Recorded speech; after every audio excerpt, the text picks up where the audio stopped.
Norfolk Business Show with Danny Snelling.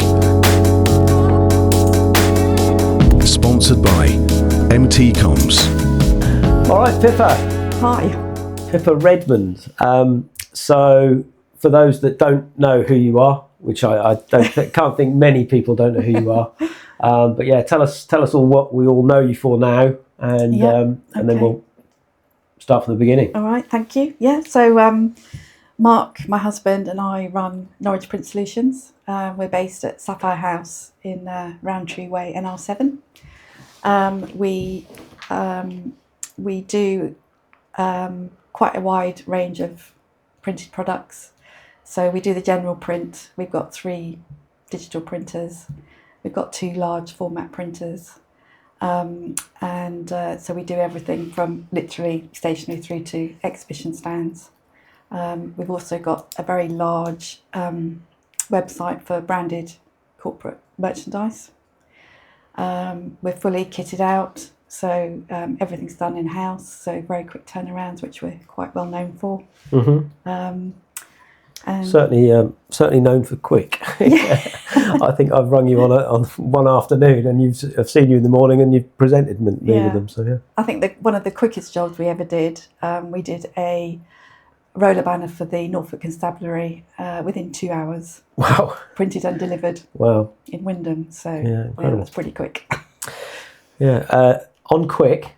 I don't know, we don't need to go back that far yet, but obviously your previous, what do we call it, company, was obviously called Quick when I first met you. That's right, well remembered. Yeah, and perhaps we'll go there in a minute, but yeah, I know we've shared similar woes with franchises over the years, but yes, absolutely. We'll touch on that in a minute. But so it's Norwich Print Solutions, and I believe there's another company separate. Yes, it's merchandise. Redmond's branded merchandise. We wanted to separate because that side of the business is growing so much now that we wanted to have a dedicated company for that and website. So. And we'll touch on that in time, I'm sure. But take me all back where it first began. Wow. Where did Pippa grow up and that far back? Right, that far back. Right. Well, I won't go to the very, very beginning, but I went abroad for a year when I left school, because in those days you didn't have to go to college, and I wanted to join the Navy. Oh, really? Yep. So I went down to Holborn in London with my mum, signed up. They said I was a year too young and to come back in a year, so my mum didn't really know what to do with me, and I was a bit of a home bird, unlike my sister, and so they decided to ship me off to Switzerland for a year. Wow. Yeah. I will confess this now, it was a finishing school. But it was quite a low-key finishing school, so it wasn't walking around with books on your head and things like that. But I came out of my shell and I had a fantastic year, and obviously learned to ski. Was supposed to learn French fluently. That didn't go quite according to plan because I was having too much fun skiing. Anyway, when I came back, I decided I didn't want to join the Navy and I wanted to go to catering college. And my parents said to me, well, we've paid for you to be abroad for a year, so it's payback time. And we'd like you to come and work in the printing business because our receptionist left and we could do with the help. And, you've got some time on your hands. So I did under duress. I was dragged, screaming, kicking, because you have to bear in mind, ever since I was little, we always have to go in and help with jobs. So, it would... Well, this in itself, I know you didn't want to go back that far, but I'm trying to see patterns in all our guests, and so many of them, their parents have been in business. So, whether we like it or not, I think we learn from our parents and pick that mentality up to perhaps try it on our own. Yeah. So presumably they had a business. They had a printing company. Yeah. My dad very briefly started up in a shed at the bottom of his garden, and it grew from there. And the place that he had when we were little was in Acton, but it was down for demolition. Oh, right. So the council offered him a plot of land, and a client paid him up front for a year's worth of print, so he was able to build the factory. So that's Wow. how that all started. And where was that? That was in Acton as well. Yeah. Oh wow. So Yeah, it's clear that there's a pattern emerging here. So yeah, and you were dragged in early as well. I was to help dragged out. in early. Absolutely loved it. Decided that I wanted to stay. Had an old-fashioned switchboard, and I loved being on the phone in front of the company. And sorry, just to go back. So even when you were little, you were asked to come in and help occasionally. Oh gosh, yeah. See, this is another pattern that's emerging. Yeah. You know? And my dad was awful. I mean, I used to get paid 10 pence to make up 100 job bags, which held massive metal plates. And I was like 10 pence for every 100. I mean, he was a complete taskmaster, which is why I didn't like going in there. Yeah, but still, I can't remember how much I was paid, but my dad had chip shops, and I used to go in 7 years old. I used to go in and sort of help him out, and I don't remember how much I got paid, but I remember money. I had money, my friends didn't, yeah. so it was clearly teaching me something. One of the worst jobs we ever had. It was always over Christmas, and it was for D&AD, which was head of design and art direction, because our client base was graphic designers in London. Oh right. And one of their big jobs every year was at Christmas, and it was stuffing letters into DL envelopes, and there was thousands of them, and we spent our Christmases stuffing letters into envelopes. All right, so moving on a bit, you're now enjoying it. Yeah. So I mean, my experience working for my parents, I worked for them for 26 years, and as I said, I started off as a receptionist, then I moved into sales, then I moved into production, estimating, finance, then back into sales, and then I became MD, and I was one of the first printing companies to put in ISO 9000. Oh really? And did it in 6 months, because I wanted to do that to be able to run the company efficiently, because I didn't have pretty any big company training. then, I guess. Yeah, it was 3 million turnover. Wow. Yeah, but it was How very many successful. staff? We had about, it went up to about 22, and then it came down to about 11 because we hit the recession, sort of late 70s, early 80s. But we won lots of printing awards. In fact, we won Print Week of the World awards, which I went up to get for printing a brochure. We did that twice. So yeah, so it was really good. It's where I met Mark. So Mark joined as an apprentice. Really? So you should be Mark's boss? Yes. Oh, I'll rub that one in next time I see him. Yeah, so he joined when he was 18. We actually spent 13 years disliking each other intensely. So I wouldn't deal with him direct. I would only deal with his boss, and I complained about him all the time. I thought he was rude, vain, arrogant, and not my cup of tea at all. And 13 years later, we did a big job for a design agency for Prudential, which was the first Pro Tour race around the UK. And as a thank you, the clients invited all the suppliers for a drink at the pub in Barnes. And they invited Mark, much to my annoyance. So we were fairly amicable, so we decided to go together. And the rest is history. Wow. Yeah. That is incredible. Yeah, so I've never heard that story. Yeah, so we've known each other for a long time. Yeah. So what happened to that company, and what? So what happened to that company? My parents sold the print side of business to Mark's boss, Tom, who was the repro side, and he took us all on. And very sadly, Tom got diagnosed with prostate cancer. Mark and I had our first child, Jake, and our top salesperson left to our biggest competitor down the road. So we really struggled for 2 years. And then at the end of the second year, we had Chloe, our daughter, and the company was on its knees. So Mark and Tom knew another company, family business, printing company, and approached them, and they were up for a merger. Because we were not in a good state, they decided that it would merge, but they would run it. So we would step down as directors, which was fine.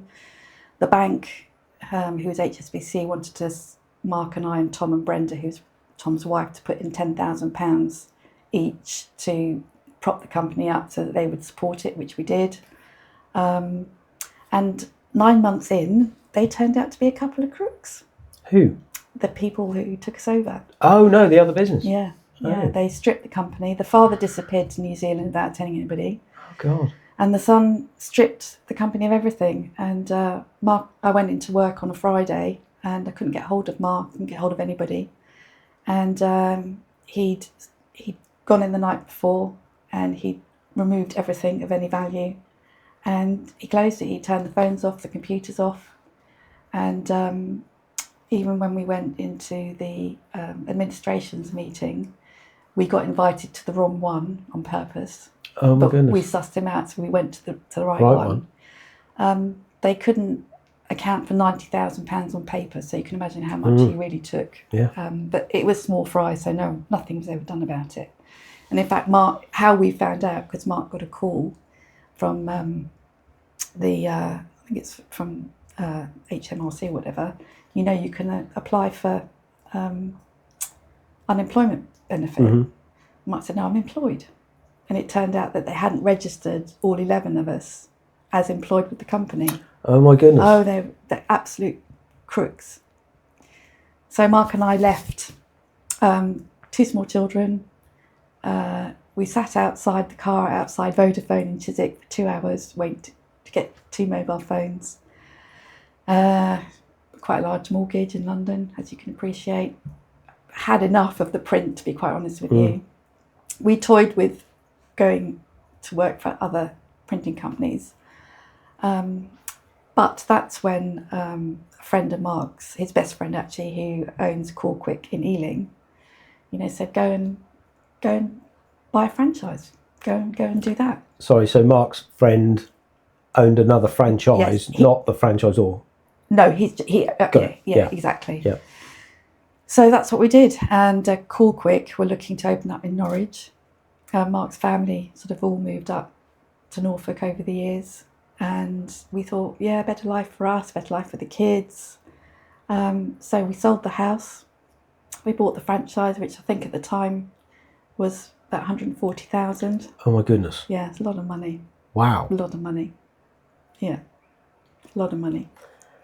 Wow, presumably you'd done your homework at that point and realised it was worth that. Well, I spoke to my dad about it and I said, I'm really anxious about doing this. And he said, Pip, he said, you'll do it standing on your head. You've been in print, you and Mark have been in print all your life.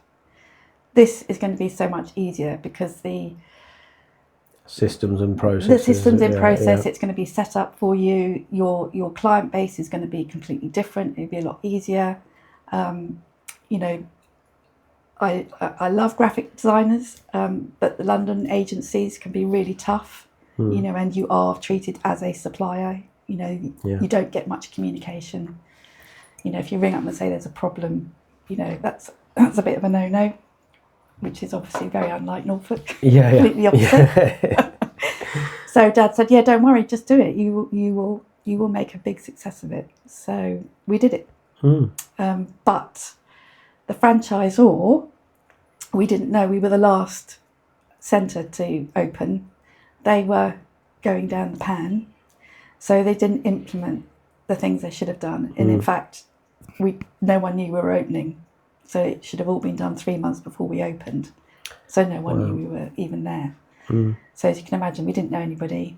We opened our doors to literally fresh air. And the first job we ever had was a job from a student from the UEA, and it was a really complex tiling job. And Mark was like tearing his hair out and saying, "Oh no, is this it? Is this how it's going to be?" So it was all a bit stressful in the beginning. I can imagine. But so, how long before you realised the franchise was in? Well, we got approached by the other centres, and they were going to take the franchisor to court. Because I remember us discussing this at the time, but there's had a lot of water under the bridge since then. But I remember it being. But that was about 5 years in. Yeah. So we opened up in 2005. So it was about 5 years in. And the cost for one letter for a London solicitor they were using was £500, and there was no limit. And Mark and I just were not in a financial position to be able to afford to take that on. No. So we backed down from it, and we weren't very popular, but there were a few centres who couldn't afford it. The centres who were taking the court were turning over Yeah. $1 million, $2 million. Yeah. They were much, much bigger, so they were more capable. Anyway, they won. Quick settled out of court, and then went into administration. So Quick, the name is owned by an American company, and Quick also owned Prontoprint, which was... So Quick was considered like the Waitrose of the supermarket world, and Prontoprint was considered Tesco's. Yeah. That was a difference. Prontoprint could be sold as a going concern, but Quick couldn't. So then another franchisor, a promotional gift company, bought the rights of the name through America and arranged a meeting up in Birmingham, and all of the centres went, and we were all in this really tiny room. I remember there was no tea or coffee, or it was all very odd. And he walked in like he was on stage. He didn't even introduce himself. He just assumed we all knew who he was. And this was the guy that had bought the rights to that, corporate. right? Yeah. And he was trying to obviously because we had no ties then. Yeah. The contract had broken. Yeah. So he was trying to get us all back on board, obviously. And Mark and I took an instant dislike to him. And in the car on the way back, we mutually agreed, no, we're not going to do this. Was he asking for money, or? Yes, obviously. The deal was it would be capped at a maximum of £10,000 a year for all the existing centres. So prior to that, we paid 10% of our turnover every month. So it didn't matter if we made money or not, we had to pay them 10%. And obviously, the higher the turnover, but they capped it at 10,000. So that was a sort of, I can't think of the word now, the incentive for the centres to join, that we could never pay them more than 10,000. Yeah. But Mark and I just didn't trust him, and a few of them didn't. So. And I suppose at this point you're thinking, well, I can do this on my own anyway. Yeah. Well, we did. We were very nervous because we didn't want people to think we were a phoenix. We didn't want to think that we'd gone down. Yeah. And we're going to rebrand. So at the time, we used Anna Stevenson from Stevenson Consulting, who's obviously PR and marketing, and she helped us market and promote us. I mean, Norwich Print Solutions was always our limited name, so we only used that. We just designed a logo, same accountant, same bank, same everything, and so we did it quite carefully, and we never looked back from there, really. Yeah. And I know from previously talking to you, that probably the best thing that ever happened, but equally, it still cost you 140 grand in the start, and valuable lesson learned. Yeah. As you know, I've been through the wars with my franchise over the last couple of years, but out the other side. And whilst I've always been an advocate of franchises, if done properly, there's always that lack of control, or overall control, that you don't realise until something really bad happens like that. No, exactly. And but equally, I can see how they're a safer stepping stone into the business world, because you've got that proven track record of it being done before. And if you've not done a business before, it's nice to have that. But I did learn, interestingly, that Quick had a point of not taking on printers as franchisees. They didn't want people who knew the industry. Yeah. They wanted people who didn't. I can understand that. Because... But, they think they know it all, and they're not going to like the way they probably try and do things. But they obviously had agreements with suppliers, and we had our own suppliers. Yeah. So there was all that going on. Yeah. No, I can see how, I can see the appeal of franchise models. Oh gosh, absolutely. They're great. I'm not knocking it. It's just, I think we were unfortunate. When we when we took it on, we were promised the world. You'll end up with a 5-bedroomed house and 2 acres of. You'll be, on your boat. We were sold the dream. Yeah. But the dream didn't happen for us because they were on their way out. Yeah. Do you know the cause of them being, No, I don't. No. I don't. No. But presumably, if they had so many other franchisees, how many franchisees were there? I think there was about 140. Yeah, it's a big. It was, wasn't it? Yeah. Surprising that Yeah. they went under. Do you suspect anything untoward, or? I don't think so. No? They were owned by. Oh yeah, the American company. Yeah, and I think that there was the company owned. They were in Ireland. If you dig deep, it sort of goes down and down. Down a rabbit hole. Yeah, exactly. It's interesting though. It really is, because how something so large and seemingly so successful can go under when they don't have the overheads. The franchisor doesn't have the overheads that the franchise does. So it's I think the other thing is we were the second franchise to be put on a business park. Mm-hmm. So all the corporate shops are on a high street. Really, yeah. Because it's the walk-in thing. Yeah. So we had to change our mindset, as in corporate had to change their mindset, because we needed to work with businesses. It's interesting though, because that's all part of the franchise model, isn't it? With Northwood, we have to be on the high street, and we had quite a battle on our hands when we moved to Wherry Road from Bank Plain. Yeah. They had to come out and see where we were and measure on the map how far we were from the high street. But now that agency, it doesn't have to be on the high street anymore. No. It's all online, so it's very different than it was. And now I understand that's not for new franchises. That's not a factor. You don't have to be on the high street anymore. But yeah, all these factors do play into the franchise model, because they know what works. You know, because we don't. No. Even if your little model works locally, it may not work for everyone. So, but they do, because they get to see everyone. Yeah, exactly. I mean, and also, Mark and I, there's no way we could have done that on our own. We had no experience of digital print, because we were all litho. So it was all brand new to us. And the fact, I think you say you couldn't, but I'm sure now, knowing what you have learned now, you absolutely. can. But at the time, you wouldn't have had the confidence to do that. No. And it was such a different business model. And the fact that, even down to the colour of the carpet and the walls had to be exact. Yeah. Everything was sort of organised for us. So you literally walk in and you start day one. Yeah. Interesting. So now you're up and running with Norwich Print Solutions, presumably, and you're shouting about that from the rooftops. Yeah. How quickly before you, I think, got to that level where you thought, actually, we're gonna make a go of this. It's going to work. How quickly was that? Was that a year, 2 years, or what was it? Almost straight away. It was almost straight away. Because I think so. When we first opened our doors, we were. So it was 2006. So 2009 we had the recession, didn't we? And we lost a third of our turnover in 6 weeks. Wow.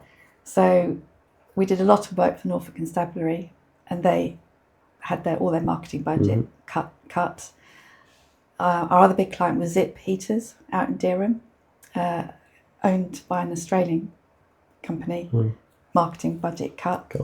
And then the other big client was Circle Anglia, and they went out to European tender. So within 6 weeks, we lost basically £100,000 worth of business. So I had to go out networking, which was very daunting. Yeah. So I can't. There were quite a few at the time. There was one at Holiday Inn, which I really enjoyed. That was run by the business club. Yeah, there was the business club, but there was another one. There was 3 chaps who run it. We talked about that the other day. Chris. That's it. Lyles. Yes. Yeah. That's I actually had a meeting with him just the other day. Oh, did you? Yeah, that was a really good lovely networking. Chap. Neil. Yes. Was with him, tall guy. He's now a painter. Oh, is he? I can't remember his surname. but yeah, he's now. So I joined the Norfolk Chamber. Yeah.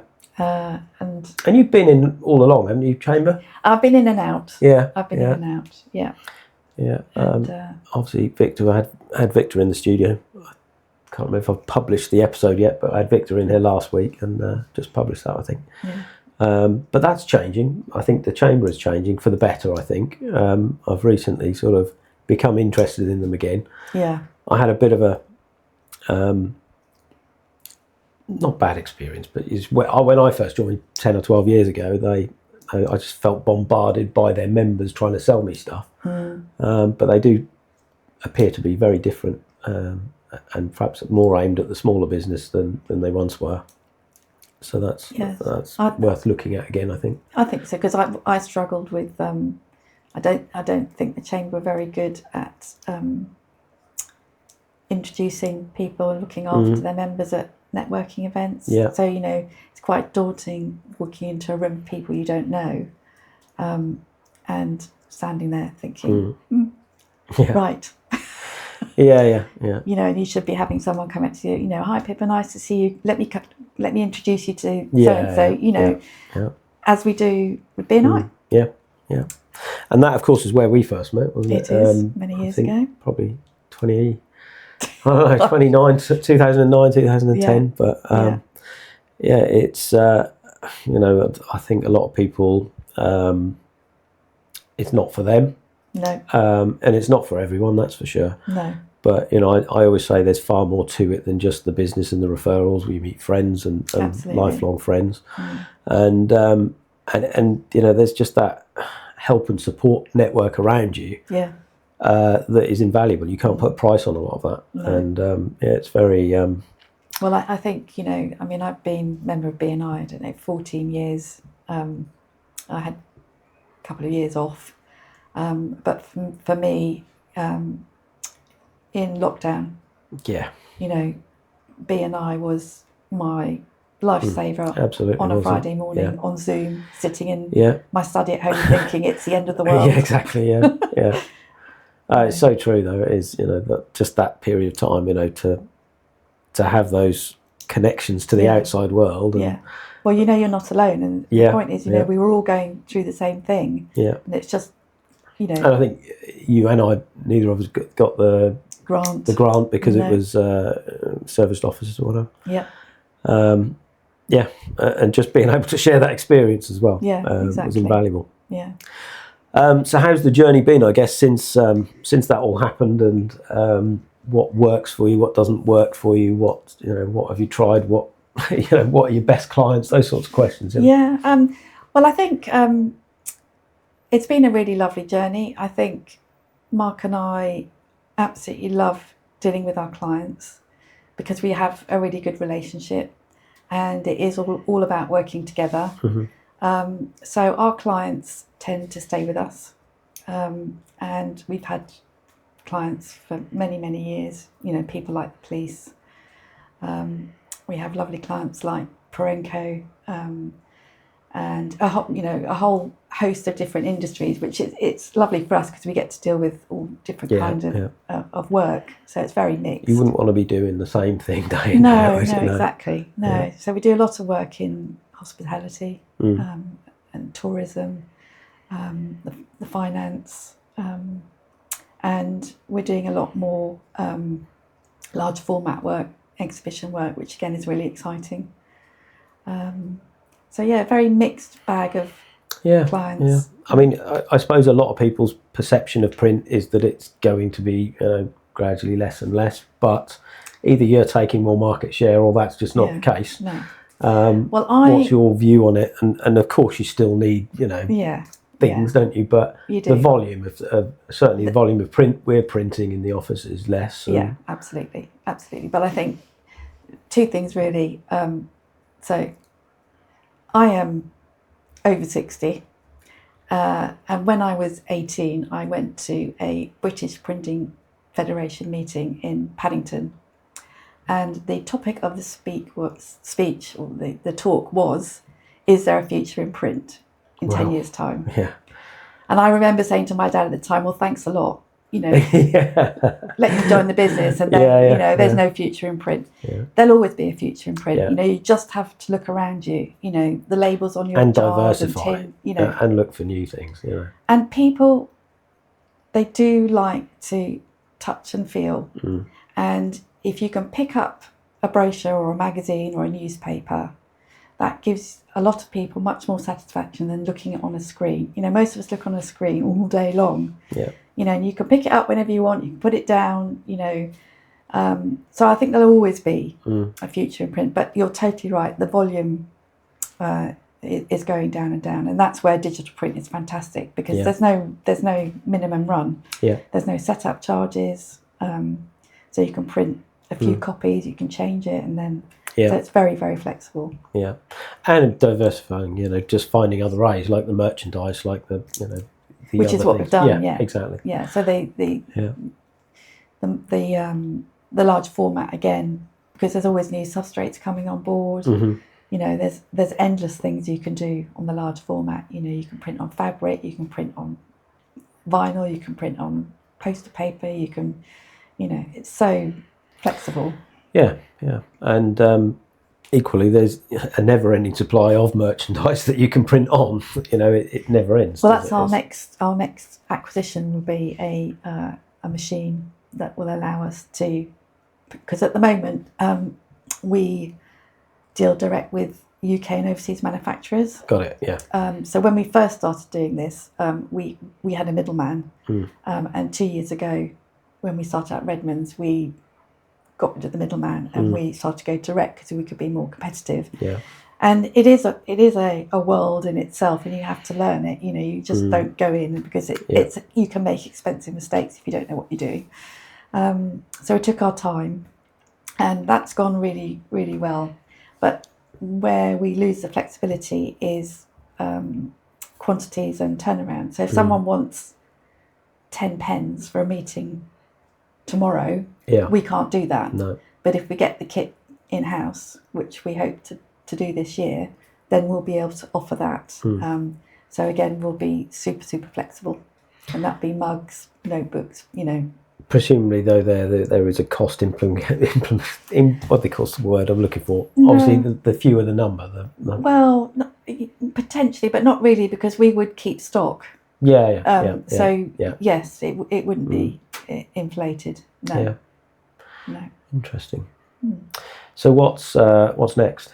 Is there anything next? Gosh, what's next? Just to grow this merchandise side of it, I guess. Well, we've got a business coach on board. Steve Swindon. Steve, who we had on the show. From Summit, and I have to say, I think he's fantastic. Not going to lie, Mark was very, very cynical. And I had a long chat I had a one-to-one with Steve, and I thought, I really like what he's got to say. So I spoke to Mark, and Mark said, no, done it before, not doing it again. I said, just meet with him. Just meet with him. So we did. And at the end of 2 hours, Mark said, okay, let's do it. So 2 reasons for doing it. One, in business, when you sort of get to a bit of a brick wall and you've got to climb that brick wall to move on. So we're there, and we need to grow the business. And 2, our son Jake joined us 2 years ago, and he has spent 2 years doing production, and he's just coming on the side to help me, so with quotes and things. And we wanted to have a structure in the business that would allow him to grow the business but understand the business. And for any of you who've worked with family, it's not just mum and dad going knack, knack, knack, knack, knack. It's someone else. This is the process. Exactly. It's not me telling you, it's the process telling you. Exactly. So and Jake's coming on leaps and bounds, and he's very keen to take the business over at some point. So this is all plans to put in place so that he can do that with confidence, and can be comfortable with it, and then Mark and I might be able to take some time off. Nice. So so that's the future, and Steve set us some goals to do and how we're going to do it. So it's all busy at the moment. Yeah, but with a guy, it's busy with an aim to hopefully free up some time eventually. I mean, Mark and I's our failing is, we are so busy in the business. We never spend any time on it, and Steve has put the brakes on and made us stop and spend time on it. Yeah. And I know from past experience that can only be a positive. Yeah. And it will lead to more success. Are there any? I mean, I always ask for the downside. What's the worst thing? What's the best thing?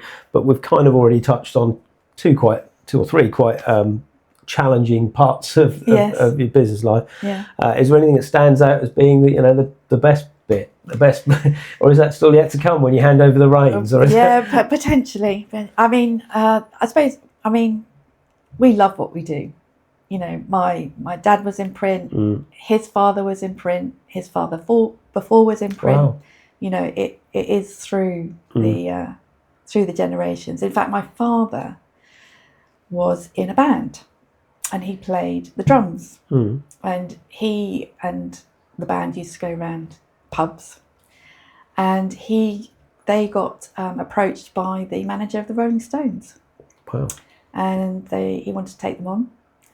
And my dad went to his dad, and he said, "No, son, printing is what you're doing. You're doing a 7-year apprenticeship, and you're staying in the print, son. So you can forget that idea." So to this day, we're, "Dad, you could have been a multi-millionaire." So yes, it's very much in the family, which is why it's really lovely that Jake's come on board and can carry it through. Yeah. So any sign of Chloe looking at it? No, Chloe has gone the other way. I don't know where she's got it from, because none of us are that way inclined. We're very squeamish, but she's at UEA in her second year doing adult nursing and loving it and doing really, really well. So I don't know, she might come round after a few.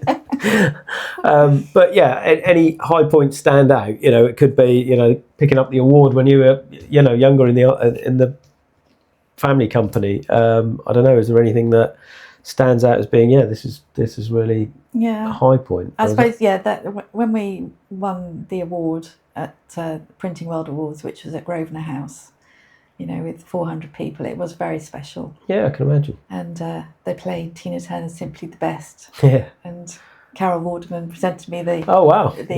Brought in the big guns, then. Yeah, all the big guns, yeah. So that was a very, very special moment. But I think with printing, it's very satisfying because you're producing a product, and when that product is finished, it looks lovely. Yeah, oh, absolutely. And we're proud of everything. From a customer's perspective as well, you just see anything. I mean, just the mugs, you've probably done these for us, but yes. You've probably done the pop-up for us. But anytime you see your own company logo on anything, I feel proud of it. Yeah. And I'm sure you do that every time you deliver. Yeah. So and we take care. Every box is wrapped in tissue paper. And with a thank you card and some sweets. We're quite well known for our sweets. Yeah. But it's we care, and because it's a really nice product. Yeah. Whatever you do. No, that comes across. That really does. Can I touch on technology? Obviously, I'm sure you don't do much in the way of technology, but certainly the printers, I guess, have moved on leaps and bounds over the years. Yeah, absolutely. But how do you see AI affecting it? For example, I mean, I would be very fearful if I was a graphic designer. Put it that way. Yes. But you can't trust the content that's pushed out yet. Yeah. And I think you have to work with it, don't you? Yeah. So I mean, we have a graphic designer, but we don't do copywriting. So our clients give us the copy and the images, and then we put it all together. So we don't have to worry about that side of things. But should people want copy, then obviously AI is very helpful. Yeah, helpful. Again, I wouldn't say you can trust it. No, you can't trust it, but it's an aid, isn't it? And I think if it's used as an aid, it can work well. I'm not, I'm too long in the tooth for all that. So that would be Well, younger generations. To give you an example, last night I was sat at the dinner table. The boys came home, and I think someone asked me who was my latest guest. So literally within 5 seconds, I took a still shot of whoever was sat opposite me, and I can't remember who it was, and I said, replace the guest with a beautiful looking woman, and showed it to Claire, and she wasn't very, who's that? But that was absolutely photorealistic. You would not believe, and it's, that was in 2 minutes I'd done that. It's pretty scary. It is scary, but things like logos, they're always a personal, what's the word I'm looking for? It's a personal decision whether you like something or not. Exactly. Personal taste, that's the word I'm looking for. But with anything design, with anything creative, with anything, when you're paying someone to do it, it must be the most difficult job in the world, because it is a personal taste. So you can do 50 designs, show them to the client, and I don't like that one, I don't like that one, but you've had to do those 50 designs. So you spend all that time doing one, and then personal taste, someone doesn't like it. No, exactly. And I always think, if you like it or you don't like it, that's good. It's whether you don't have an opinion. It's very true, yeah. Because if you don't like it, that doesn't mean that everybody else, but the fact that you have an opinion about it, that's what counts. Yeah. But I will say that's where I think it's really important that the graphic agencies. Yeah, you put your trust in them. Absolutely. Because it shouldn't be the company owner that decides on something. No. We're not a graphic agency, and we couldn't design to that level. They're very, they're trained. Well, you're not asked to design logos or anything. I'm not suggesting you are, but no. There's an element of you're presenting the finished article to them, and it's somebody else's logo. That's Yeah. But it's always baffled me how graphic designers do that. Come up with these. Me too, because I understand design, but if someone said design something, you have brain block or. Yeah. But that may be where AI comes in for graphic designers. They can run off 50 logos like that. Which one do you like, and they can give them a feel for what way to go. But I think with branding, I think you need to remember there's always a story behind it. So it's not a question of just having some logos. That logo will have been developed with a story behind it and reasons. And when people know the full story, then they're able to make the decision. And I think it's just some people would sort of take a logo off Vistaprint. You could search logos builders, and you'll see the same logo, just with a different colour going around. You know where it's come from. So I think everybody should have a logo with a story behind it. Yeah. And then that logo will carry you forward for a long time. Yeah. Maybe a little tweak here and there, but Yeah. So obviously, long-term goal is to step away from the business a little bit more gradually. Yes, be nice. I guess. Is there there's no complete exit planned, or is there? No. Do you know what? Mark and I talk about it a lot, but I think about retirement. But A, we love what we do so much. B, what would we do if we retired? I think you've got to have a lot of money to retire, to enjoy it. Yeah. I'd love to go travelling, but Mark's not that keen on travelling, so it'd probably be me on my own. Well, you just have to take a few more holidays. A few more holidays. Yeah. So no, it would be really nice to just be able to work sort of part-time eventually. Yeah. I think that's a wise choice. I think too many people that have said the word retired to me over the years are no longer with us. Yeah, exactly. I'm a great believer of that. Yeah, there's something psychologically down there deep that our bodies just shut down as soon as you start using that word. Absolutely. Doesn't matter if you take up a hobby or anything. It's the not having something to wake up for, or someone chasing you for something. I think that's what it all comes down to. Which is how it felt a bit at the beginning of the pandemic, the lockdown. That first 3 months, it was a novelty for a couple of weeks, and then it was scary, and then it got really, and then it was like Groundhog Day, and it wasn't good. No.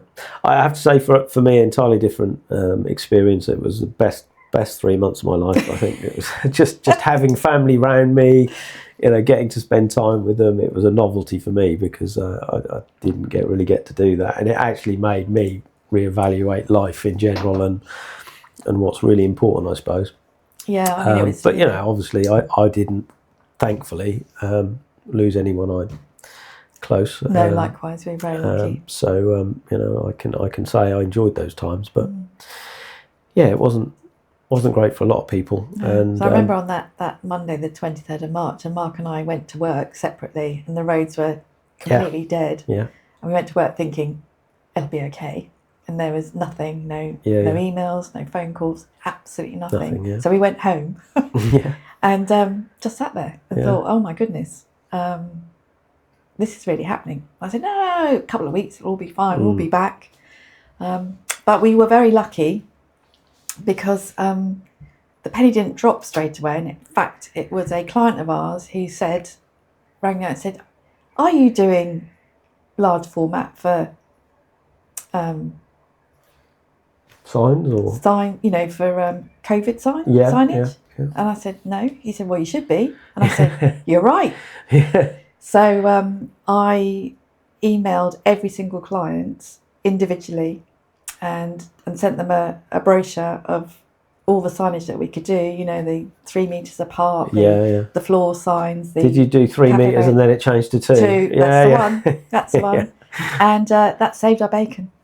Wow. So it was thank you to that lovely client, client, that said, please do it. I think because we were a bit shell-shocked really, and it hadn't occurred to us. But so no.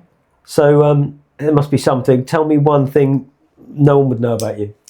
Oh my goodness. One thing no one know about me. Got to be something embarrassing. Well, I've confessed to going to finishing school. Not many people know about that.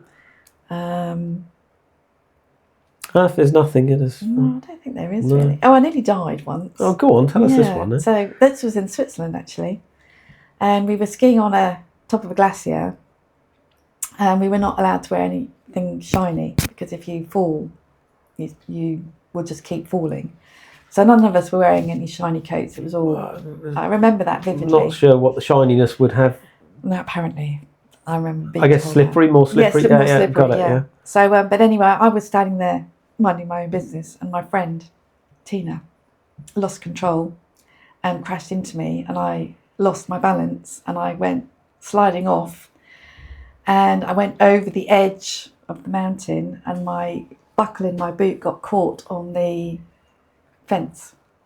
Oh my goodness. And the ski instructor came and saved me. Wow. And I didn't realise how serious it was until he told my mum. And he said, your daughter's very lucky to be here. Wow. Yeah, so that was literally caught by the buckle of your boot. Yeah. Incredible. I think we covered so much here, but I'm trying to think what else. Dream client, who would you really love to work for or supply? Yeah. Is there anyone our listeners can put you in touch with, maybe? Yeah, I'd love to work more with the Hethel Centre because I know there's lots of businesses there and it's innovative in its design, and so I'd love to work with them. Our ideal client is a sort of corporate company who needs a bit of everything, and they just know that they can come to us. Yeah. As I say, we work with Parenco, Larkin and Gowan, do a lot for them. So we do their branded merchandise through to their printing of their brochures, their flags, their roller banners. So it's all across the board. Yeah. Right, I heard it here first. I do actually know a connection in them. I met them the other day when I don't know if you were there. The Broadland Council networking thing at the Mead. They were there, and I got introduced to one of them. But yeah, so I couldn't go. But yes, we'll make that happen, I'm sure. But thank you for coming on, Pippa. Oh well, thank you for inviting me. It's always a pleasure. Yeah, thank you very much. The Norfolk Business Show with Danny Snelling. Sponsored by MT Comms.